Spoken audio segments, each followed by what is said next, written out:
from that probably too general question, we'll move to a very specific one.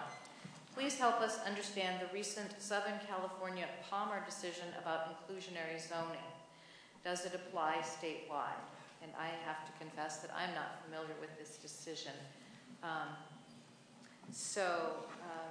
We'll begin with Ms. Alloggiamento. Well, I'm sorry to say I'm not particularly familiar with this opinion myself. And so it's hard for me to speak to it if I'm not familiar with it. Is there any more specifics that I can discuss? That's the question. So should we take a pause and ask for some information? Who submitted, or if the person who submitted this question, what the situation is? Okay. Should we withdraw the question?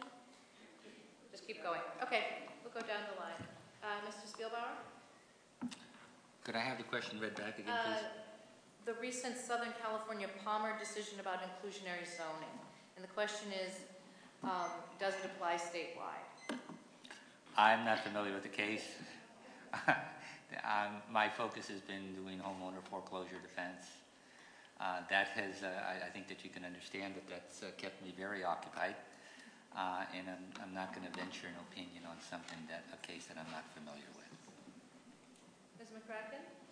So again, I'll join the ranks of an attorney who does not practice in that particular area. And I think this question highlights how every area of law is very complicated. And what I can tell you is just some general principles of what they call stare decisis in the law. And what that means is if there's a case that's issued by the California Supreme Court, it's the law of the land. If it's the next layer down, an appellate court, if it's in your district, we are in the 6th district in California as far as appellate courts go. It's the law of the land. It governs all of us. If it's from another district, Southern California, for example, another appellate court, then our courts can look at it for guidance, but are not obligated to follow it. And then, of course, if it's from a trial court, then that's just, it's not controlling precedent. So when a judge is making a decision on something, and a case, such a zoning issue could come before me as a judge, what I would do is research it very carefully. And I would look at other decisions. I'd look at California Supreme Court decision. Then I would look at any statutory law. Then I would look at appellate court decisions for guidance in reaching a fair and correct conclusion in that particular case. Tim Pittsburgh? I've just spent 26 years dealing only with criminal law. I'm not qualified to give an intelligent answer on this question. I'm sorry. Bob Camors? Yes, I don't know anything about this particular case, but I think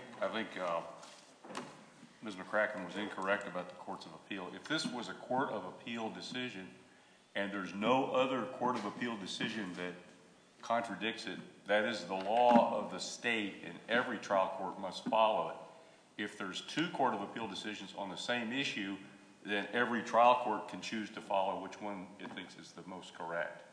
But court of appeal decisions apply statewide unless there's something in the decision itself that limits it in some way, which, since I don't know this decision, I can't answer about that. Thank you. And Vanessa Zecher? I'm not familiar with the decision.